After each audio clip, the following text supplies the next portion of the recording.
राज तिलक की करो तैयारी, राज तिलक की करो तैयारी, भगवानी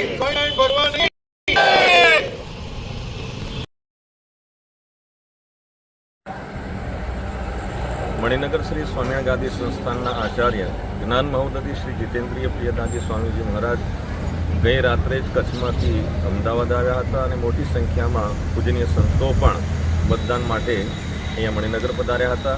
आजे अमदावादना मणिनगर विस्तारमां पश्चिम अमदावाद लोकसभानी चूंटणी ज्यारे चालू रही छे त्यारे परम पूज्य आचार्य स्वामीजी महाराजे मतदान कर्युं हतुं अने पूजनीय संतो पण ए मतदानमां जोडाया हता अने पोतानो मताधिकार एमणे रजू कर्यो हतो। अस्तु जय स्वामीनारायण।